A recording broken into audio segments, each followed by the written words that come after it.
ನಾನು ಈರೇಗೌಡ ಅಂತ, ರಾಜ್ಯಾಧ್ಯಕ್ಷರು ಜನತಾ ರೈತ ಸಂಘ. ಇವತ್ತು ಈ ಸಂಘಟನೆ ಈ ಕೋಲಾರ ಭಾಗದಲ್ಲಿ ಒಂದು ಬಲವಾಗಿ ಕಟ್ಟಬೇಕಂತ ಒಂದು ಉದ್ದೇಶ ಇತ್ತು.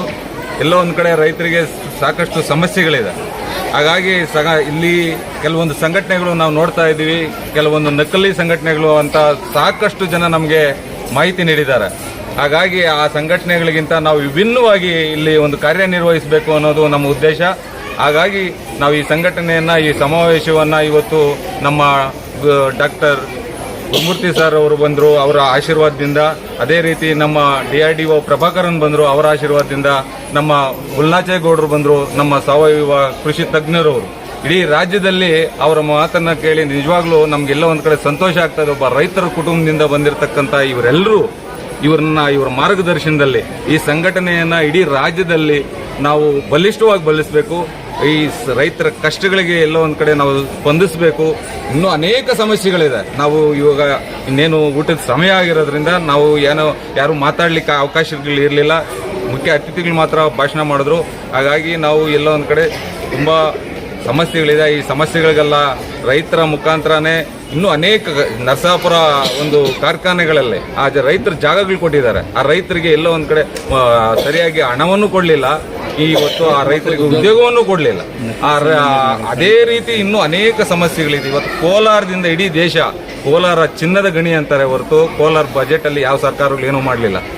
ಇವತ್ತು ಒಂದು ಮೆಡಿಕಲ್ ಕಾಲೇಜ್ ಕೊಡಲಿಲ್ಲ, ಇಲ್ಲ ರೈತರ ಯಾವುದಾದ್ರೂ ಪ್ಯಾಕೇಜ್ ಇದೆಯಾ, ಅದೂ ಇಲ್ಲ. ಯಾವುದು ಸಮಸ್ಯೆಗಳು ಈ ಸರ್ಕಾರಗಳಿಗೆ ಇರ್ಬೋದು, ಯಾವುದೇ BJP ಇರ್ಬೋದು, ಕಾಂಗ್ರೆಸ್ ಇರ್ಬೋದು, JDS, ಯಾವುದೇ ಪಕ್ಷಗಳಾಗಿರಲಿ, ಎಲ್ಲ ಮಲತಾಯಿ ಧೋರಣೆಯನ್ನು ಅನುಸರಿಸ್ಕೊಂಡು ಬರ್ತಾ ಇರ್ತಕ್ಕಂಥದ್ದು. ಯಾಕೆ ಕೋಲಾರದಲ್ಲಿ ಯಾರು ರೈತರು ಏನು ಎಲ್ಲ ಕೋಟ್ಯಾಧಿಪತಿಗಳಿದ್ದಾರಾ? ಇಲ್ಲ ಟ್ಯಾಕ್ಸ್ಗಳೆಲ್ಲ ಕಟ್ಟಿ ಬೇರೆ ಬೇರೆ ಇದರಲ್ಲೆಲ್ಲ ವಿಜೃಂಭಣೆಯಿಂದ ನೀವು ಆ ಕಾರ್ಯಕ್ರಮಗಳನ್ನು ಆಚರಣೆ ಮಾಡ್ತೀರಿ. ಯಾವುದು ಭಾಗ್ಯಗಳೇ ಇಲ್ಲ ರೈತರಿಗೆ ಯಾವುದಾದ್ರೂ ಭಾಗ್ಯಗಳು ಕೊಟ್ಟಿದ್ದೀರಾ ನೀವು? ಯಾಕೆ ರೈತರು ಯಾರು ಮನುಷ್ಯರಲ್ವಾ?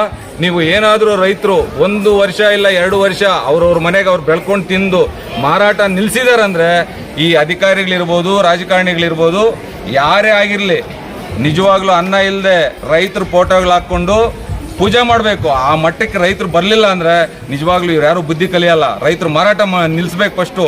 2 ವರ್ಷ ಏನು ರೈತರಂತಂದ್ರೆ ಎಷ್ಟು ಕೇವಲವಾಗಿ ಬಜೆಟ್ಗಳಲ್ಲಿ ಯಾವುದೇ ಇಲ್ಲ ಭಾಗ್ಯಗಳು, ಎಲ್ರಿಗೂ ಭಾಗ್ಯಗಳು. ಏನು ಬಸ್ಗಳಲ್ಲಿ ಓಡಾಡೋದು, ಇನ್ನೊಂದು ಏನಕ್ಕೆ ಬೇಕಾಗಿತ್ತು? ರೈತರಿಗೆ ಕೊಡಲಿ. ರೈತರ ಸಮಸ್ಯೆಗಳು ಎಷ್ಟಿದೆ ಅಲ್ಲಿ ತೋಟದಲ್ಲಿ ಕೆಲಸ ಮಾಡಿದ್ರೆ ಗೊತ್ತಾಗುತ್ತೆ. ಬಿಸಿಲು, ಗಾಳಿ, ಮಳೆ, ನೀರು, ಸರಿಯಾಗಿ ಟೈಮ್ ಟು ಟೈಮ್ ಊಟ ಇಲ್ಲ. ನಮ್ಮ ಸರ್ ಹೇಳ್ತಾ ಇದ್ರು BP ಶುಗರ್ಗಳು, ಪಾಪ ಎಷ್ಟೊಂದು ಸಮಸ್ಯೆಗಳಿದೆ ಸರ್. ಈ ಥರ ಎಲ್ಲ ಇರೋದ್ರಿಂದ ನಾವು ನಿಜವಾಗ್ಲೂ ಎಲ್ಲ ಒಂದು ಕಡೆ ಕೋಲಾರದ ಭಾಗದಲ್ಲಿ ಸದೃಢವಾಗಿ ಒಂದು ಸಮಾವೇಶ ಮಾಡಿದ್ದೀವಿ. ಒಂದು ಸಂಘಟನೆಯನ್ನು ದೃಢವಾಗಿ ಕಟ್ತಾ ಇದ್ದೀವಿ. ಇಡೀ ರಾಜ್ಯಾದ್ಯಂತ ಕಟ್ತಾ ಇದ್ದೀವಿ. ನಾವು ಈ ಒಂದು ಸಂಘಟನೆಯನ್ನು ಬಲಪಡಿಸಿ ರೈತರ ಪರವಾಗಿ ನಿಲ್ತೀವಿ ಅಂತ ನನ್ನ ಮಾತನ್ನು ನಿಲ್ಲಿಸ್ತಾ ಇದ್ದೇನೆ ಸರ್. ಈಗಾಗಲೇ ತಾವು ಎಷ್ಟು ಜಿಲ್ಲೆಯನ್ನು ಮುಟ್ಟಿದ್ದೀರಿ ಸರ್? ನಾವು ಇವಾಗ 13 ಜಿಲ್ಲೆಯನ್ನು ಮುಟ್ಟಿದ್ದೀವಿ ಸರ್. 13 ಜಿಲ್ಲೆಗಳಲ್ಲಿ ಸಂಘಟನೆಯನ್ನು ಈಗಾಗಲೇ ನಾವು ಇನಾಗ್ರೇಷನ್ ಮಾಡಿದ್ದೀವಿ. 13 ಜಿಲ್ಲೆಗಳಲ್ಲಿ ಉದ್ಘಾಟನೆ ಮಾಡಿ ಆ ಒಂದು ರೈತರ ಆ ರೈತರ ಕಷ್ಟಗಳಿಗೆ ಒಂದು ಸ್ಪಂದನೆ ಕೊಡ್ತಕ್ಕಂಥ ಕೆಲಸಗಳನ್ನು ನಾವು ಮಾಡ್ತಾ ಇದ್ದೀವಿ ಸರ್. ಗುಲ್ನಾಚೇಗೌಡ ಅಂತ ಸಾವಯವ ಕೃಷಿ ಬಗ್ಗೆ ಹೆಚ್ಚು ಒತ್ತು ಕೊಟ್ಟು ದೇಶ ಮತ್ತು ವಿದೇಶಗಳಲ್ಲಿ ಕೂಡ ಅದನ್ನು ಮಾಡ್ತಾಯಿದ್ದೀನಿ. ಮುಖ್ಯವಾಗಿ ಇವತ್ತಿನ ಕಾರ್ಯಕ್ರಮ ಏನಿದೆ, ಜನತಾ ರೈತ ಸಂಘ ಅಂತಕ್ಕಂಥದ್ದು ಒಂದು ಅನಿವಾರ್ಯತೆಯಿಂದ ಬಂದಿರತಕ್ಕಂಥ ಒಂದು ಸಂಘಟನೆ ಅಂತ ನನ್ನ ಅಭಿಪ್ರಾಯ. ಕಾರಣ ಏನಂತಂದರೆ ರೈತರ ಸಮಸ್ಯೆಗಳನ್ನು ಅರಿತು ರೈತರ ಮಗ, ಅದು ಒಂದು ಮುಖ್ಯವಾದ ವಿಚಾರನ ಹೇಳಿದರು ಅವರು. ಕೋಲಾರಕ್ಕೆ ಯಾಕೆ ಬರಲಿಕ್ಕೆ ಕಾರಣ ಅಂತಂದರೆ ಇಲ್ಲಿ ಕೆಲವು ಆ ಒಂದು ಹೆಸರು ಹೇಳ್ಕೊಂಡು ನಕಲಿ ಒಂದು ಸಂಘಗಳಾಗಿ ಕೆಲಸ ಮಾಡ್ತಾವೆ. ಸೊ ಅದನ್ನು ಕೂಡ ಏನಾದ್ರು ಕಂಟ್ರೋಲ್ ಮಾಡಬೇಕಂತಂದರೆ ಬಹುಶಃ ಬರಲೇಬೇಕು. ಇದೆಲ್ಲರ ಮನಸ್ಸಲ್ಲಿರ್ತಕ್ಕಂಥ ಒಂದು ವಿಚಾರನೂ ಹೌದಾಗಿದೆ. ಹಾಗಾಗಿ ಈ ಒಂದು ಸಂಘಟನೆ ಇಡೀ ರಾಜ್ಯಾದ್ಯಂತ ಹೋಗಲಿಕ್ಕೆ ಬೇಕಾದಂಥ ಏನು ರಿಸೋರ್ಸ್ ಬೇಕಾದರೂ, ಯಾಕಂದರೆ ಇಡೀ ರಾಜ್ಯದಲ್ಲಿ ನಮ್ಮದೇ ಆದಂಥ ಒಂದು ನೆಟ್ವರ್ಕ್ ಇದೆ. ಸೊ ಅದನ್ನು ಈ ಒಂದು ಒಳ್ಳೆಯ ಉದ್ದೇಶಕ್ಕೆ ಮಾಡ್ತಾ ಇರ್ತಕ್ಕಂಥ ಈ ಒಂದು ಸಂಘಕ್ಕೆ ನನ್ನ ಕಡೆಯಿಂದ ಸಹಕರಿಸ್ತಾ ಒಂದು ಮುಂದೆ ತಗೊಂಡು ಹೋಗ್ಲಿಕ್ಕೆ ನಾನು ಇಚ್ಛೆ ಪಡಿಸ್ತೀನಿ. ಧನ್ಯವಾದ. ಸಂಸ್ಥಾಪಕರು.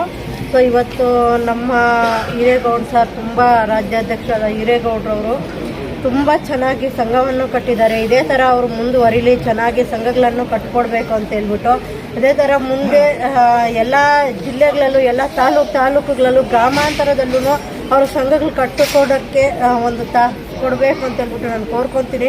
ತುಂಬ ಚೆನ್ನಾಗಿ ಮಾಡಿಕೊಟ್ಟಿದ್ದಾರೆ ಈ ಕಾರ್ಯಕ್ರಮವನ್ನು. ಯಾಕಂದರೆ ಇವಾಗ ನಾವು ಕೊಡ್ತಾ ಇದ್ದಾರಲ್ಲ, ಏನು ಬಸ್ ಪಾಸು, ಬಸ್ ಫ್ರೀ, ಅದೆಲ್ಲ ನಮಗೆ ಏನು ಬೇಡ, 2,000 ಏನು ಬೇಡ ಸರ್. ಬೇಕಾಗಿರೋದೇನು 10 kg ಅಕ್ಕಿ ಕೊಡ್ತಾಯಿದ್ರು, 10 kg ಅಕ್ಕಿ ಕೊಟ್ಟು ನೆಮ್ಮದಿಯಾಗಿ ಜನಕ್ಕೆ ಬದುಕಲಿಕ್ಕೆ ಅವಕಾಶ ಮಾಡಿಕೊಡ್ಬೇಕು. ಯಾಕಂದರೆ ಇವಾಗ 10 kg ಅಕ್ಕಿ ಅಂತಿದ್ದಾರಲ್ಲ, ಅವಾಗಿತ್ತು 10 ರೂಪಾಯಿ, ಇವಾಗಿದೆ 35 ರೂಪಾಯಿ. ಎಲ್ಲಿ ಅವ್ರು ಕೊಡೋದನ್ನು ಅವರೇ ಕಿತ್ಕೊತಾ ಇದ್ದಾರೆ. ಸೊ ಇವತ್ತು ಈ ಸಂಘಟನೆ ಅವರು ಅದನ್ನೆಲ್ಲ ನಿಲ್ಲಿಸಿ ಜನಗಳಿಗೆ ಅನ್ಯಾಯ ಆಗದಿರ ಅವಕಾಶವನ್ನು ಮಾಡಿಕೊಡ್ಬೇಕಂತೇಳ್ಬಿಟ್ಟು ನಾನು ಒಂದು ಕೋರ್ಕೊತಾ ಇದ್ದೀನಿ. ದಯವಿಟ್ಟು ಎಲ್ಲ ಥರನೂ ಎಲ್ಲರಿಗೂ ಬೇಕಾಗಿದ್ದು 2,000 ರೂಪಾಯಿ ಒಂದೇ ದಿನಕ್ಕೆ ಖರ್ಚಾಗುತ್ತೆ ಒಬ್ಬೊಬ್ಬರಿಗೆ. ಆದರೆ ಇವಾಗ ನಮ್ಗೆ ಬೇಕಾಗಂಥ ಒಂದು ಜನಗಳಿಗೆ ನೆಮ್ಮದಿಯಾಗಿ ರೈತರ ಪರವಾಗಿ ನಾವು ನಿಂತು ಹೋರಾಟಗಳನ್ನು ಮಾಡಬೇಕಂತೇಳಿ ನನ್ನ ಮಾತುಗಳನ್ನು ಮುಗಿಸ್ಕೊಡ್ತೀನಿ.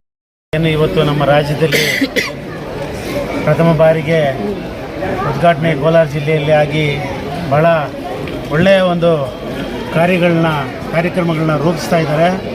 ಅವರು ಚೆನ್ನಾಗಿ ಬೆಳವಣಿಗೆ ಆಗಲಿ. ನಾನು ಕೂಡ ಅವರಿಗೆ ಅವ್ರ ಮೂಲದಾಗಿಂದ ಅವ್ರ ಪ್ರಾರಂಭದಾಗಿಂದ ಕೂಡ ನಮ್ಮ ಸಹಕಾರ ಕೂಡ ಇದೆ. ಅವ್ರ ಜೊತೆಯಲ್ಲಿ ಒಳ್ಳೆ ವ್ಯಕ್ತಿಗಳು, ವಿಜ್ಞಾನಿಗಳು, ಒಳ್ಳೆಯ ನ್ಯಾಯಾಧೀಶರುಗಳು, ಇವರೆಲ್ಲರೂ ಕೂಡ ಅವ್ರ ಜೊತೆಯಲ್ಲಿ ಕೈ ಜೋಡಿಸಿ ಅವರಿಗೆ ಮಾರ್ಗದರ್ಶನ ಕೊಡ್ತಾ ಇದ್ದಾರೆ. ನಾವು ಕೂಡ ಅವ್ರ ಜೊತೆಯಲ್ಲಿ ಇರ್ತೀವಿ. ಮತ್ತು ಒಂದು ವಿಷಯ ಮಾತಾಡಿದ್ದಾರೆ, ನಕಲಿ ಸಂಘಗಳು ಅಂತೇಳಿ. ಈ ಕೋಲಾರ ಜಿಲ್ಲೆಯಲ್ಲಿ ಮೊದಲು ಪ್ರಥಮ ಬಾರಿಗೆ ಈ ಹೆಸರು ಶಾಲುವನ್ನ ನಾವೇ ತಂದಿದ್ದು. ನನ್ನ ಹೆಸರು ಬೈಚಾಯ್ಗೌಡ ಅಂತೇಳಿ, ಬಿಸ್ನಳ್ಳಿ ಬೈಚಾಯ್ಗೌಡ ಅಂತೇಳಿ ನಾವೇ ತಂದಿದ್ದು. ಅದನ್ನು ದುರುಪಯೋಗ ಮಾಡಿ ನಕಲಿ ಆಗಿಬಿಟ್ಟಿದ್ದಾರೆ. ಕೆಲವರೆಲ್ಲ ನಕಲಿ ಮಾಡಿಕೊಂಡು ರೈತರ ಪರವಾಗಿ ನಿಲ್ಲಬೇಕು. ಜನತಾ ರೈತ ಸಂಘ ರೈತರ ಪರವಾಗಿ ನಿಲ್ಲಿ ಅಂತ ಹೇಳ್ತಾ ನಾನು ಆಶಿಸ್ತಾ ಇದ್ದೀನಿ. ಒಳ್ಳೆಯದಾಗಲಿ. ಓಕೆ. ಆ್ಯಕ್ಚುಲಿ ನಾವು ಕೋಲಾರ ಡಿಸ್ಟ್ರಿಕ್ಟ್ ಮಾಲೂರು ತಾಲೂಕಿನವರು. ನಾವು ತವ್ರಬಾರೆ ಮಾಲೂರು. ನಮ್ಗೆ ಕೊಟ್ಟಿದ್ದು ಬೆಂಗಳೂರಿಗೆ. ನನ್ನ ಮಗಳು ಪ್ಲೇ ಓದಬೇಕಾದ್ರೆ ಅಲ್ಲಿಂದ ಸ್ಕೂಲ್ ಸೇರಿಸ್ಬೇಕಾಗಿತ್ತು. ಆಗ ಅವ್ರು ಹೇಳಿದರು, ನೀವು ಕೋಲಾರದಲ್ಲಿ ಏನು ಮುದ್ದೆ ತಿನ್ನಕ್ಕೆ ಹೋಗ್ರಿ, ರೈತರೆಲ್ಲ ಮುದ್ದೆ ತಿನ್ನಕ್ಕೆ ಹೋಗಿ ನೀವು ICS ಸ್ಕೂಲ್ಗೆ ನಿಮ್ಮ ಮಕ್ಕಳನ್ನ ಹೆಂಗೆ ಕಳಿಸ್ತೀರಾ, ಅದು ಲಾಯಕ್ಕಿಲ್ಲ ಅಂತ ನಮ್ಗೆ ಕಂಡಮ್ ಮಾಡಿದ್ರು. ಅವಾಗ ನಮ್ಗೆ ತುಂಬ ನೋವಾಯಿತು. ನಾವು ರೈತರು ಏನಾದ್ರು ಸಾಧನೆ ಮಾಡಬೇಕು, ನಮ್ಮ ಮಕ್ಕಳು ಎಲ್ಲ ಲೆವೆಲಲ್ಲೂ ಸಾಧನೆ ಮಾಡಿ ತೋರಿಸ್ಬೇಕು ಅಂತ ಅವತ್ತು ನಾವು ಪಟ್ಟ ತೊಟ್ಟಿದ್ದು. ಇವತ್ತು ನಮ್ಮ ಮಗಳು ನ್ಯಾಷನಲ್ ಲೆವೆಲ್ಗೆ ಹೋಗಿದ್ದಾಳೆ. ಎಲ್ಲ ಕ್ಷೇತ್ರ ನ್ಯಾಷನಲ್ ಸಾಧನೆ ಮಾಡಿದ್ದಾಳೆ. ಇವತ್ತು ನಮ್ಮ ಹತ್ರ ಬಂದು ಅವ್ರು ಹುಣಸೆ ಹಣ್ಣು ರಾಗಿ ಎಲ್ಲ ನಮ್ಮಲ್ಲಿ ತಗೊಳ್ತಾ ಇದ್ದಾರೆ. ರೈತರ ಮಕ್ಳು ಯಾವುದರಲ್ಲೂ ಕಡಿಮೆ ಇಲ್ಲ. ಹಂಗೆ ಎಲ್ಲ ಹೆಣ್ಮಕ್ಳು ರೈತರ ಮಕ್ಕಳನ್ನ ಓದೋದ್ರಲ್ಲಾಗಲಿ, ಅವರು ಡಾಕ್ಟರ್ ಆದಿಲಪ್ಪ ಸರ್ ಹೇಳ್ತಿದ್ರು, ಒಂದು ಟೈಮಲ್ಲಿ ರೈತರ ಮಕ್ಕಳನ್ನ HMT ಅಂತ ಹೇಳೋದು, ಎಗ್ರಿಮೆಂಟ್ ಟೋಲ್ ರೈತರು ಅಂತ. ಆದರೆ ಇವತ್ತು ಎಲ್ಲ ರೈತರು ಎಗ್ರಿಮೆಂಟ್ ಟೋಲ್ ಆಗ್ತಿಲ್ಲ. ರೈತರ ಕೆಲಸ ಮಾಡ್ಕೊಂಡು ಮಕ್ಕಳನ್ನ ಒಳ್ಳೆ ಸ್ಥಾನದಲ್ಲಿ ಕಳಿಸಿದ್ದಾರೆ. ಇವತ್ತು ನಾನು ಅದರಲ್ಲಿ ಆಗಿದ್ದೀನಿ. ಹಂಗಾಗಿ ರೈತರು ಯಾವುದರಲ್ಲೂ ಕಡಿಮೆ ಇದೆ ಅಂತ ನಾನು ಹೇಳ್ತೀನಿ. ನನ್ನ ಮಗಳೇ ಎಕ್ಸಾಂಪಲ್ ಅದಕ್ಕೆ.